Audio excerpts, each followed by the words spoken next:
Olá, meninas! Vamos começar mais uma aula de fundamentos na nossa formação de professores e hoje é a nossa última aula, tá acabando, a prova tá vindo aí, então preste bastante atenção.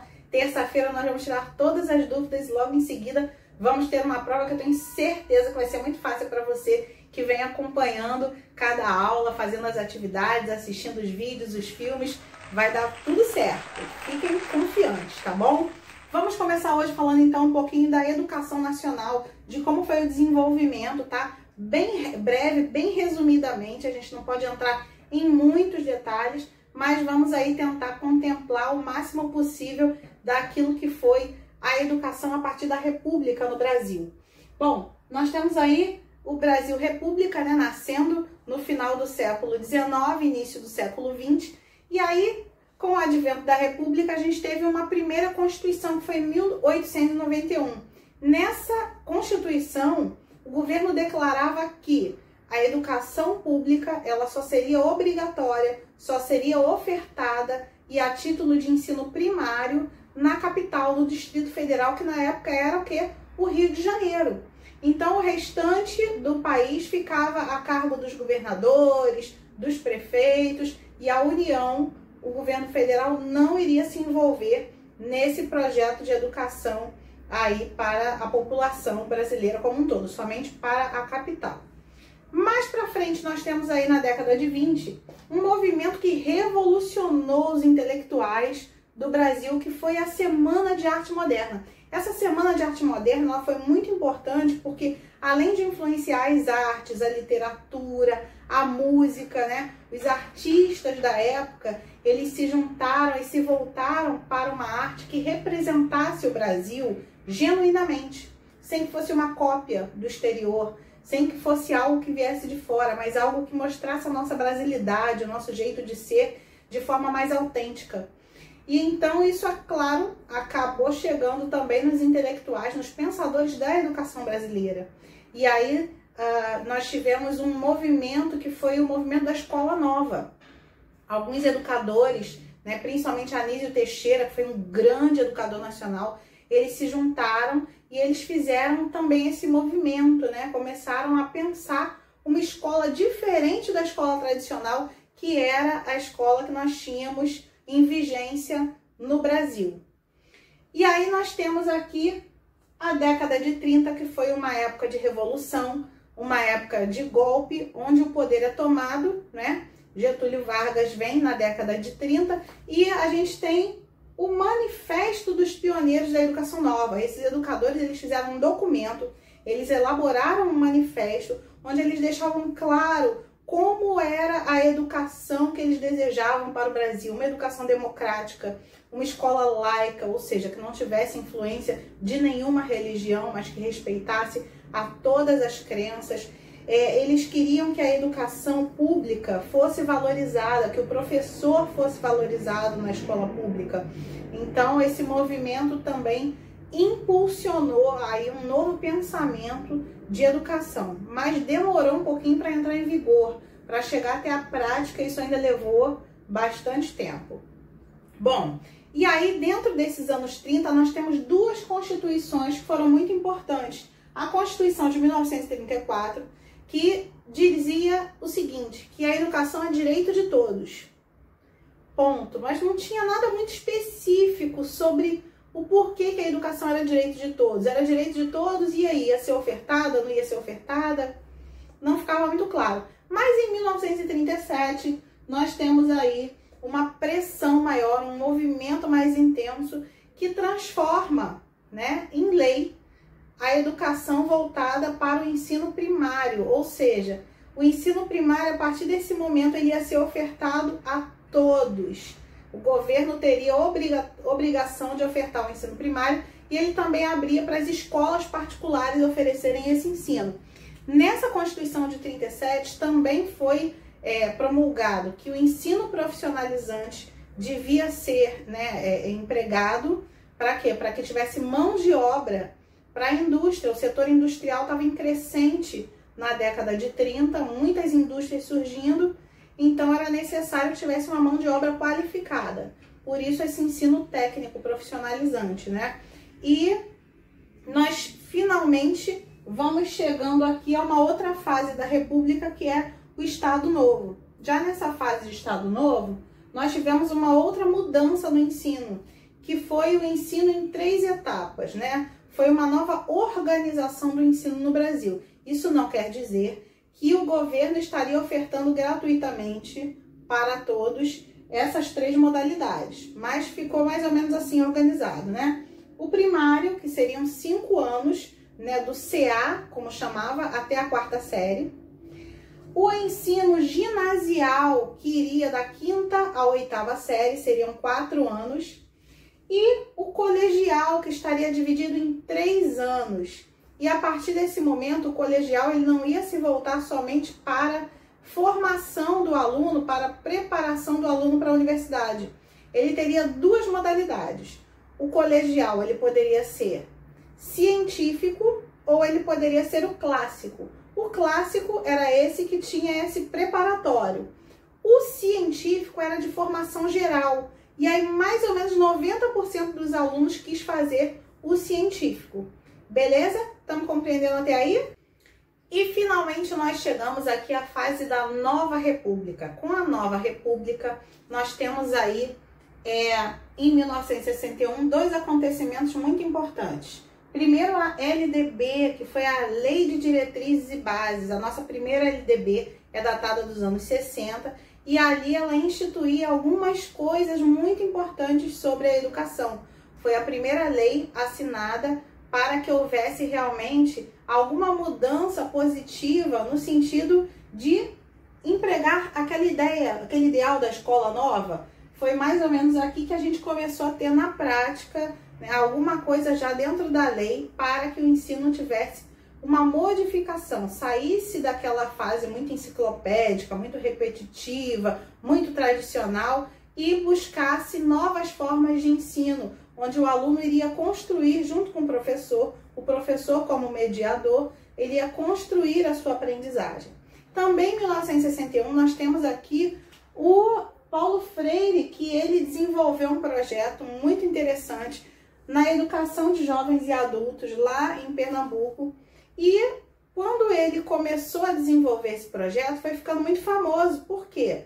Ele prometia alfabetizar operários adultos em 40 horas. E ele conseguiu, gente, em pouco tempo, assim, alfabetizar 300 operários. Foi assim um boom de alfabetização. E ele utilizava como método, que ele não gostava de chamar de método, ele nunca gostou, nos livros dele ele diz que ele não fez um método Paulo Freire, mas ele usava um processo, como ele chamava. E no processo de alfabetização ele usava palavras geradoras, que era o quê? Palavras do dia a dia daqueles trabalhadores. Ele não usava, por exemplo, Ivo viu a uva, porque eles não conheciam uva lá no Nordeste, né? Não plantavam uva, eles plantavam tomate, plantavam feijão, né? Eles construíam casas, eram pedreiros, eram costureiras. Então ele trabalhava com as palavras do dia a dia dessas pessoas. Então era uma educação que fazia sentido para quem estava aprendendo, né? E aí ele deixou um legado para a gente, que foi falar sobre a educação bancária, que é o quê? Essa educação que a gente quer depositar sobre os alunos um conhecimento, como se fosse uma relação de negócio, uma relação bancária, né? O aluno é o que recebe, o professor é aquele que deposita, como se nós realmente tivéssemos a detenção de todo o conhecimento e o aluno fosse um zero à esquerda, não soubesse nada, fosse, como dizem, uma folha em branco. E a gente não acredita nisso. Todo aluno ele vem com uma bagagem, todo aluno ele tem uma história, ele tem algum conhecimento que ele pode inclusive passar para a gente. Então essa relação tem que ser uma relação de troca, uma relação onde eu aprendo contigo, você aprende comigo, nós juntos vamos construindo o nosso conhecimento, né? E aí, inspirado nesse projeto, nesse processo de Paulo Freire, em 1962 a gente teve um Plano Nacional de Educação, que foi o PNE, e um Plano Nacional de Alfabetização, que visava o quê? Alfabetizar as pessoas com esse método, dessa maneira, de uma forma que fizesse sentido para eles, né? E isso foi muito bacana, mas durou muito pouco tempo. Por quê? Em 1964, a gente tem aí a instauração de uma ditadura civil-militar. E aí, a partir desse ano, todos esses projetos educacionais, eles foram cancelados, foram abortados. Por quê? Porque eles eram entendidos como comunizantes e subversivos. Então houve uma grande perseguição desses educadores, desses pensadores mais progressistas da educação. E a educação, durante esse período, ela se focou em algumas outras coisas, em alguns outros parâmetros. E foram feitas leis e projetos até muito interessantes. Alguns deram certo e foram muito bons, mas outros não deram muito certo, não foram muito efetivos. Por exemplo, nós temos o Mobral, que era um movimento brasileiro de alfabetização que visava educar os adultos no lugar do projeto de Paulo Freire. Só que o método empregado era um método muito tradicional, os professores eram leigos, ou seja, não eram pessoas com formação. Se você soubesse ler e escrever, você podia dar aula no Mobral. E aí a pessoa às vezes não tinha uma didática, né? Não sabia trabalhar com metodologias que atingissem esses alunos adultos. Mas no papel, se o aluno conseguisse assinar o nome, ele era tido como aprovado, recebia um certificado de que estava alfabetizado. Ou seja, nada de pensamento crítico, o aluno ele não era levado a compreender o que estava lendo. Era uma leitura mecânica, ou seja, só fortaleceu essa alfabetização que o aluno não consegue interpretar aquilo que lê. O aluno lê Davi, vê a bola, mas ele não consegue entender quem é Davi, por que ele viu a bola, que bola era essa. É uma coisa totalmente descontextualizada e a pessoa consegue ler sílabas, mas às vezes não entende palavras, consegue ler palavras, mas às vezes não entende as frases, ou consegue ler as frases, mas não entende o contexto do texto. Então isso é um problema, né? E aí, depois teve também o ensino de moral e cívica nas escolas. Foi uma disciplina que foi implantada para quê? Para que o civismo, o nacionalismo fosse divulgado nas escolas. Perdão. Então, dentro desse projeto nacional que a ditadura vinha criando, os alunos eles deviam saber de memória, por exemplo, o nome de todos os ministros, né, do governo. Eu não sei qual a diferença que faz você, como criança, decorar todos os nomes dos ministros. Era muito decorativo, né? Mas você tinha que saber sobre questões nacionais, você tinha que saber sobre comportamento, né, sobre moralidade. Claro que muitas coisas foram interessantes e contribuíram para o ensino, mas era basicamente algo para fortalecer a ideia de que o governo estava certo, de que o governo tinha razão, de que você não devia criticar, você devia simplesmente acatar e obedecer, né? Então foi algo assim doutrinador, na verdade. Nós tivemos também a LDB de 1971, que ela vinha com uma proposta diferente, né? Nós vimos que a primeira LDB era dos anos 60, mas ela foi reformulada nos anos 70, e aí ela fez uma reforma no ensino separando primeiro e segundo grau. Agora não chamava mais como era antes, né? Que era o colegial, agora a gente chamava de segundo grau, né, o que a gente hoje entende por ensino médio, e primeiro grau, que compreendia o primário e o ginásio, como nós conhecemos hoje, ensino fundamental. A oferta obrigatória do governo era de primário e agora também o ginásio, ou seja, todos os alunos eles deveriam cursar tanto os primeiros anos de escolaridade, que ia até a 4ª série, quanto a próxima etapa, que seria da 5ª à 8ª série. Então, isso era uma oferta que deveria ser obrigatória pelo governo federal. Todos os estados deveriam promover esse tipo de ensino. E o ensino profissionalizante também, por quê? Porque nessa época a indústria estava crescendo muito, o setor industrial, houve um investimento, houve muito empréstimo. O Brasil pegou nessa época muito dinheiro externo, a nossa dívida externa subiu demais. Por quê? Porque a gente teve um investimento nesse setor industrial. E aí precisava de mão de obra. Por isso o ensino se voltou para o tecnicismo, né? Por que o ensino se tornou tecnicista? Porque precisava justamente de mão de obra qualificada, mais uma vez, igual lá na década de 30, lembra que nós comentamos? A mesma coisa aconteceu aqui na década de 70. E também foram criados nessa época algo muito importante, foram os supletivos, que é uma forma do aluno estudar, aquele aluno que não conseguiu estudar no tempo certo, ele estuda num tempo menor aqueles conteúdos mínimos básicos para que ele consiga o diploma e ingresse no mercado de trabalho. Tá? Isso também foi algo assim que contribuiu bastante. Passados esses anos, nós chegamos a 1984, perdão, a professora que tá maluquinha. E em 1984 a gente tem o fim desse período de ditadura civil-militar. E aí a gente começa um processo de reabertura, de redemocratização na política nacional. E a partir de 1985, nós temos aqui uma reformulação também na educação. Por quê? Porque começam a surgir vários projetos, vários decretos, para que essa educação fosse transformada, para que houvesse mais fiscalização no ensino, para que esse ensino fosse mais observado e a gente pudesse, notando aquilo que havia de deficiência, melhorar, progredir nesse ensino. Então nós tivemos aí o Fundef, que era um Fundo Nacional da Educação Básica. Para quê? Para que as escolas tivessem verba, para que os governos estaduais, os governos municipais tivessem como manter as escolas, manter os professores através dessa verba federal que vinha diretamente para cada estado.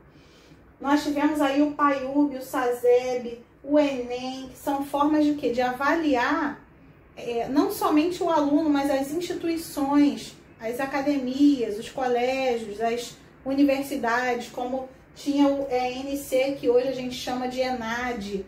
E nós também tivemos os PCNs, que são os Parâmetros Curriculares Nacionais. Para quê? Para que todo o país tivesse uma base curricular. Ou seja, se eu sou professor no Maranhão, ou se eu sou professor em Santa Catarina, eu tenho que ter um parâmetro para seguir em cada série, independente do que eu acho, do que a minha escola acha, mas algo que vá ser universalizado, algo que o país inteiro tenha igual. Se o aluno muda de São Paulo e vai morar, por exemplo, em Manaus, ele precisa dar conta de acompanhar os conteúdos. Por quê? Porque tudo que ele aprendeu numa cidade, num estado, ele vai ter que rever também lá, igualmente, no estado para onde ele vai. Ou seja, existe algo que universalizou, algo que igualou todo o país, que foram os parâmetros curriculares nacionais. Então, ficou claro até aí para vocês? Vamos continuar agora falando dos grandes pensadores da era contemporânea. Bom, meninas, agora nós vamos falar um pouquinho sobre os pensadores que fizeram assim mais sucesso na era contemporânea, ou seja, nos nossos dias, dali do século XIX para cá, tá? Nós tivemos na última aula falando sobre um pouco educação medieval, um pouco sobre educação moderna, e hoje nós vamos falar um pouquinho dessa era contemporânea e o que eles deixaram de contribuição para a gente, que é o mais importante. Vamos começar falando de Pestalozzi. Pestalozzi foi um professor seguidor de Rousseau.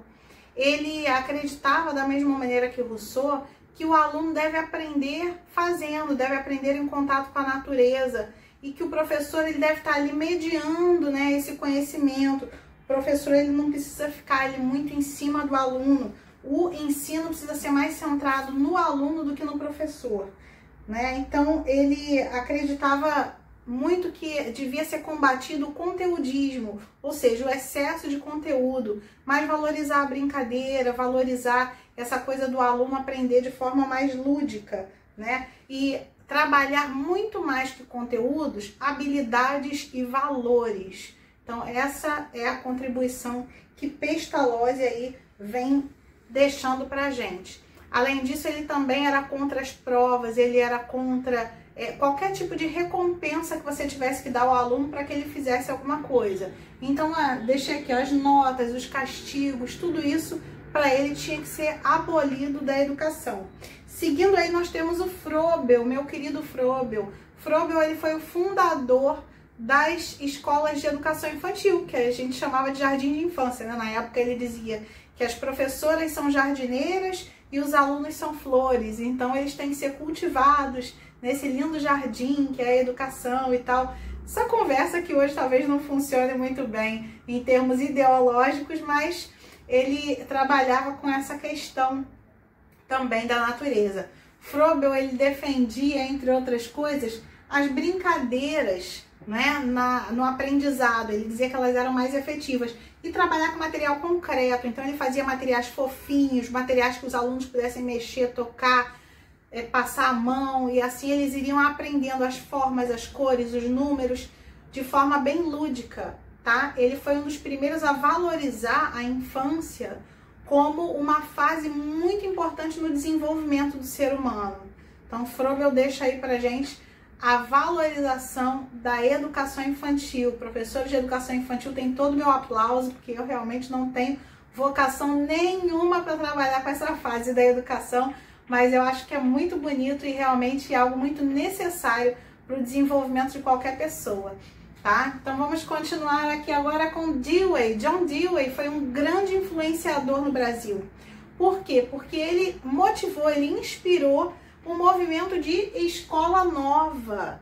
Ele era um cara que também achava que o aluno devia aprender fazendo, devia aprender em termos teóricos e também em termos práticos, ou seja, ele era a favor de juntar a teoria e a prática, não ficar só ensinando a parte teórica, mas partir da teoria para uma prática, para o aluno entender que a escola tem um significado prático, né? Ele também defendia que o ensino, a aprendizagem de qualquer ser humano devia ser integral, de forma mais holística, né? Então, devia unir o físico, o emocional e o intelectual, tá? O ensino, então, não devia ser voltado só para a área cognitiva, mas também para essas outras áreas tão importantes do ser humano. E ele também era a favor da democracia nas escolas. O que é isso? Era uma forma de ajudar os alunos a tomarem decisões, né? A terem iniciativa, a saberem ter autonomia nos seus estudos e também na sua vida. Ele achava que isso os alunos iriam levar para a vida. Então, a importância da gente permitir que os alunos façam escolhas, permitir que os alunos desenvolvam essa autonomia de pensamento, de raciocínio. Continuando aqui, nós temos o Steiner. Steiner foi um cara assim muito controverso, porque ele criou uma pedagogia chamada pedagogia Waldorf, que era meio mística, meio misturada com religião. Ele também mexia com o ocultismo. Era um cara que estudava um pouco de tudo, todas as áreas de conhecimento ele queria se envolver, e a esposa dele também junto ali incentivava. Mais uma coisa, apesar de todas as loucuras de Steiner, nós temos que reconhecer que ele deixou pra gente: cada aluno é único, é um ser especial, diferente dos outros, e ele dizia que a escola deve lidar com essas características individuais. Outra coisa que ele dizia é que os métodos, né, de ensino, eles precisam ser diversificados, porque cada aluno aprende de um jeito. Às vezes o método que você está usando para uma parte da turma é bom, mas para um outro grupo já eles não conseguem entender daquela forma. Então você precisa diversificar às vezes o seu método, a sua forma de explicar, para que todos cheguem à compreensão, né? Então, uma grande contribuição aí do Steiner para a gente. Vamos continuar aqui com De Crowley. De Crowley, ele era um cara muito a favor de combater o autoritarismo nas escolas, porque ele sofreu muito com o pai. O pai dele era muito autoritário e na escola ele também nem sempre foi um aluno assim de destaque, um aluno bom. Então ele sofria muitos castigos, os professores eram muito agressivos com ele, então ele combatia toda forma de violência na escola. Na época dele ainda era muito comum palmatória, ajoelhar no milho, esse tipo de castigo. E ele dizia que a educação ela tem que ser centrada no aluno. O professor não é a parte mais importante do processo de ensino-aprendizagem. Ele é uma parte muito importante, mas a mais importante é o aluno. E ele era a favor do método ativo. O que é o método ativo? É um método onde o aluno não fica só ouvindo. Ele não é esponja para ficar absorvendo conhecimento. Então o aluno ele tem que ter na aula uma dinâmica, ele tem que ter um movimento, ele precisa se levantar, ele precisa se mexer, ele precisa sair, ele precisa ver, tocar, experimentar. Porque se o aluno não experimentar, ele não vai aprender. E isso é realmente uma grande contribuição. O De Crowley deixou pra gente essa coisa do método ativo. A gente não pode ter o aluno ali robotizado, parado, quieto o tempo todo, porque isso realmente demonstra que ele tem ali algum problema, ele não está conseguindo interagir, não está conseguindo desenvolver as suas habilidades dentro da sala de aula, né? Vamos continuar aqui com a Montessori, Maria Montessori, que você com certeza já ouviu falar dela. Maria Montessori era uma médica e ela começou a trabalhar com crianças especiais. E observando os pacientes dela, as dificuldades de aprendizagem, ela foi desenvolvendo o seu método, né? Que é um método mais biológico. Por quê? Porque como médica, ela acabou observando muito as etapas de desenvolvimento de cada criança, né? Ela foi aluna de Piaget. Então, Piaget já defende essa coisa das fases de desenvolvimento. Maria Montessori foi na mesma linha, porém, ela via que as fases de desenvolvimento mental acompanham o desenvolvimento físico, né? Então, ela acreditava que tanto o mental quanto essa coisa do biológico, o professor deveria observar, conhecer essas etapas, para quê? Para que ele soubesse qual conteúdo era apropriado àquela faixa etária, aquela fase do desenvolvimento. E ela criou um método de alfabetização que é também muito interessante, né? E ela inspirou, inclusive, outros grandes pensadores da educação. Beleza? Continuando, aqui nós temos o Freinet. Freinet é um cara bárbaro. Por que eu gosto muito do Freinet? Porque ele deu essa ideia, ele defendeu que as aulas tinham que ter também a aula passeio. Entre outras coisas que ele também defendia. Freinet também defendia que o professor ele era importante nesse momento, né, do ensino, da alfabetização. Ele defendia também que as escolas elas tinham que fazer uma espécie de intercâmbio, troca de cartinhas entre as escolas, né? Isso também é muito legal, é uma pena que a gente não tenha esse hábito, às vezes nem dentro da escola, né, de trocar cartinhas entre as turmas, entre os alunos, mas essa coisa da comunicação é muito importante, com certeza. E ele era um grande combatente da escola tradicional, ele era muito a favor das ideias da escola nova, tá? Freinet era um cara que trabalhava com 4 eixos de educação. Ele dizia que sem esses 4 elementos, assim, a educação não vai funcionar, né? Ele acreditava na cooperação entre os alunos deviam aprender cooperando entre si. Ele acreditava na comunicação, ou seja, essa coisa da troca de cartas é uma ideia de quê? De que as pessoas elas aprendem se comunicando umas com as outras. Se você não se comunica, já diz o ditado, você se trumbica. Então ele acreditava que a comunicação ajudava no processo de aprendizagem. A documentação, o que era essa documentação para ele? Sabe aquele livro da vida, onde o aluno vai registrando ali todos os dias um pouquinho daquilo que ele tem aprendido, vivido, feito, como se fosse um diário? Essa documentação para ele era muito importante, porque ia ajudar o aluno a produzir, a pensar e a rever o que aconteceu, o que está acontecendo, planejar para o futuro. E principalmente também a afetividade. Ele dizia que as relações de afeto, o emocional, ele vai, ter um resultado assim muito impactante na educação, tanto para o positivo quanto para o negativo. Então eu espero que vocês tenham entendido até aí. Vamos agora para mais educadores. E para encerrar com chave de ouro, nós vamos ver esses 3 últimos teóricos aqui, que não necessariamente foram educadores, mas pessoas que pensaram de alguma maneira a educação dentro da sua área de atuação e deixaram assim um legado, uma contribuição extremamente importante para todos nós educadores. Vamos começar com Levi Vygotsky, que falava que o homem se constrói no contato com a sociedade. Como é que ele acredita na educação? A educação ela só se faz se você está em contato com o outro. Você sozinho não aprende. Então ele defendia, por exemplo, o papel do professor como fundamental. O professor tinha que intervir na educação, sim. O professor ele devia conduzir a educação, ser um mediador, mas o aluno não ia aprender sozinho, não ia aprender por conta própria. Então ele acreditava que é nesse convívio social, com a família, com a igreja, com a sua rua, com a escola, que você vai aprender as coisas nessa vida. E ele criou o socio-interacionismo, que foi essa teoria que defende o aprendizado em sociedade, tá? A outra coisa é que ele era um grande opositor de Piaget, né? Algumas coisas ele admirava em Piaget, mas ele não concordava, ele tinha muitas críticas a Piaget, que era seu contemporâneo, tinha escrito, enfim, uma série de coisas também sobre o desenvolvimento infantil e a educação. Ele criou, na teoria dele, uma ideia de zona de desenvolvimento proximal. O que era isso? Ele dizia que o professor ele precisa partir do ensino, daquilo que o aluno já conhece para o que ele não conhece. Ou seja, você precisa saber em que estágio do aprendizado o aluno está para partir dali.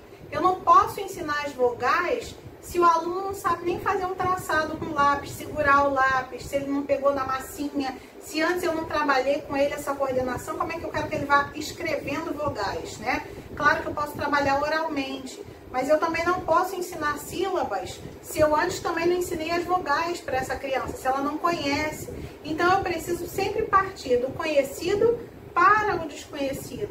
Por quê? Se eu trabalhar só aquilo que o aluno já conhece, ele vai ficar entediado, não vai querer estudar. E se eu ensinar só aquilo que ele não conhece, se ele chegar na escola e se deparar com conhecimentos assim que ele nunca viu na vida, ele também vai ficar desmotivado e vai achar que a escola não é para ele. Então é por isso que ele trabalhava com essa questão da zona de desenvolvimento proximal.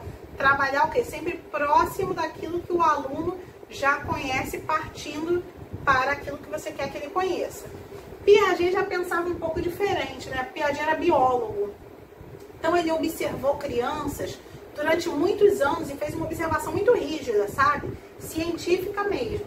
E observando essas crianças, ele criou o método construtivista, né? Que a gente conhece hoje, o construtivismo. Nesse método de Piaget, o aluno ele aprende, diferente de Vygotsky, que dizia que era em contato com a sociedade, ele já dizia que a criança aprende em contato com os objetos. Então, como é que ele vai aprender que um urso é um urso, né? Se ele pegar um ursinho de pelúcia e aprender que aquilo ali é um urso, ele vai ter contato com aquele ursinho, né? E ele vai saber o que é macio, o que é áspero. Em contato com os objetos, o aluno aprende o que é pontiagudo, o que é azul, o que é verde. Então ele até acreditava no potencial do professor, mas ele achava mais importante que o aluno tivesse uma diversidade de objetos, uma diversidade de contato com as coisas do mundo, né? E não propriamente com as pessoas. Ele também separou o desenvolvimento infantil em estágios, né? E ele chamava de estágios de desenvolvimento. Ele dizia que 4 estágios são básicos. O sensório motor, que vai de 0 a 2 anos, quando a criança ainda não desenvolveu a linguagem propriamente dita, né? Ela começa a expressar apontando e tal, mas ela ainda não tem uma linguagem oral muito desenvolvida. Quando ela começa a desenvolver essa linguagem oral, lá pelos 2 anos, ela passa para a fase pré-operacional, que vai de 2 a 7 anos, uma fase em que a criança ainda é muito egocêntrica, ela pensa que tudo é dela, né? Que ela não tem que dividir, ela ainda passa por essa etapa, segundo ele. Operações concretas vai de 7 a 11, mais ou menos 12 anos. É uma fase em que o aluno ele já consegue ter alguma autonomia, a criança ela já consegue desenvolver mais a sua aprendizagem sozinha, porém, ela ainda não está preparada para a abstração, né? Nem sempre ela consegue separar aquilo que é real, né, daquilo que é concreto. Ela precisa muito do concreto, né, aquilo que é irreal do que é concreto. Então, ela precisa muito do concreto para aprender. Ela precisa dos materiais concretos para aprender a somar, por exemplo, a subtrair. Então, ele acredita que nessa fase a criança ainda precisa de mais ajuda, mas ela já consegue dominar algumas coisas com mais autonomia. Essa fase para ele, que é a última do desenvolvimento infantil, é a que a criança já consegue abstrair. Ela já tem na mente formada alguns conceitos, algumas ideias, e aí você não precisa dar o material concreto para que ela veja, toque. Ela já consegue, na maioria das vezes, partir, por exemplo, para uma operação matemática sem que você precise dar ela feijãozinho para contar, sem que ela tenha que contar nos dedos. Por quê? Porque ela já tem condições, devido às fases pelas quais ela passou, para operar isso usando apenas o que? A mente. Beleza? Então era basicamente isso que Piaget acreditava aí dentro da sua teoria construtivista.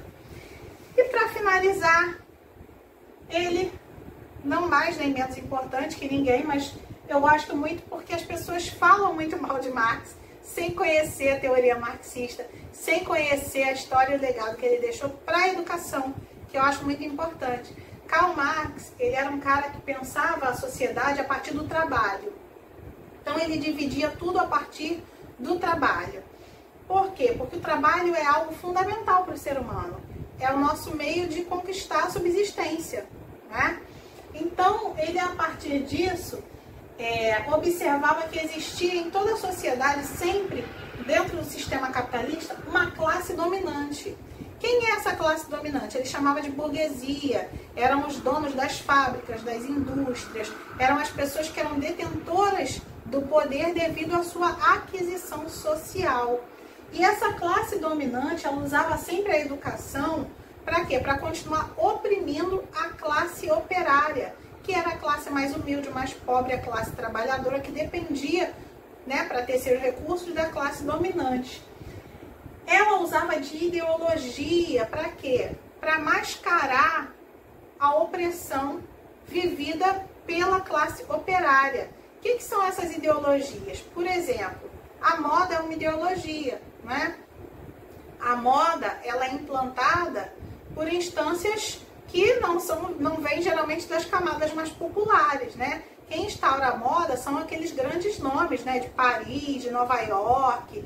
E aí eles vão implantando na sociedade esse desejo de consumir aquele produto, né? O marketing é uma ideologia. Fazer uma propaganda que te convença, às vezes você nem gosta muito do produto, mas de tanta propaganda, você acaba convencido a adquirir aquele produto, você acaba tendo o que ele chama de fetiche da mercadoria, né? Você acaba tendo o desejo de obter aquele carro novo, aquela casa, aquele tipo de escola para o seu filho, né? Porque são ideologias que a sociedade vai divulgando, vai difundindo, e a gente vai acreditando que isso é o ideal de vida, né? E aí você trabalha cada vez mais, e deixa explorar, às vezes, muito, para obter e realizar aquele sonho tão difícil para você, mas tão fácil para outros, né? Então, essa questão da ideologia era como ele dizia que a educação era utilizada para difundir que você deveria continuar no mesmo lugar que você está. Se você é pobre, é só você lutar bastante que você vai conseguir. Todo mundo pode chegar a obter riquezas, a acumular capital. É só você trabalhar bastante que um dia você vai ser rico também. Só que não é fácil assim, né? Ele dizia que a educação, ela devia ser integral. Como assim? Não apenas o intelectual, mas também a educação física, né? Devia ser trabalhada essa questão motora, essa questão, né, do corpo, e a tecnológica, voltada mesmo para o trabalho. Ele achava as fábricas interessantes, as indústrias interessantes, era isso que ele via de bom no sistema capitalista, né? Porque tinha trazido tecnologia, avanço científico. O que ele não gostava era dessa exploração, né? Dessa questão, desse embate frequente entre patrões e empregados, que a gente vê até hoje, com certeza, né? Essa diferença social muito brusca, uns muito ricos e outros muito miseráveis. Então ele dizia que a educação, o que ela tinha que ser? Ela tinha que ser a difusora da luta por uma sociedade igualitária. Sociedade essa que ele só acreditava que poderia vir através da revolução das massas. Ele achava que os trabalhadores tinham que ir para a rua mesmo, para a luta armada, enfrentar o exército e tomar o poder. Para quê? Para que a sociedade tivesse um equilíbrio, tivesse justiça, implantando o que ele chamava de ditadura do proletariado. Mas aí já é uma outra questão, estou aprofundando muito e a gente não vai cobrar esses detalhes. É mais para que vocês tenham uma noção daquilo que Marx pensava. Então ele achava que a educação, ela leva aqui a emancipação. O que é essa emancipação? É essa igualdade. É você chegar ao mesmo patamar que os outros. Você não ter mais dificuldade que aquele aluno, né, que foi educado em escolas particulares, escolas de santo, escolas de renome, e você que foi educado ali na escola particular, na escola pública, perdão, uma dificuldade muito grande para ascender socialmente, para conseguir passar no vestibular, para conseguir oportunidades de trabalho, que para outras pessoas não teve essa dificuldade toda, porque já nasceram em berço de ouro, já, enfim, tiveram oportunidades melhores na vida, tá? Então era para isso que ele achava que a educação servia, para trazer igualdade, para difundir essa ideia de que a gente não pode fechar os olhos para diferença social. Tá entendido até aí, galera? Bom, espero ter sido clara, espero que vocês tenham gostado dessa aula. Eu gostei muito dessa aula para vocês, foi muito prazeroso. Eu espero que a gente se encontre outras vezes aqui nesse curso, ou quem sabe aí pela vida, que vocês se tornem excelentes professores. Muito sucesso e até a nossa prova. Tchau, tchau!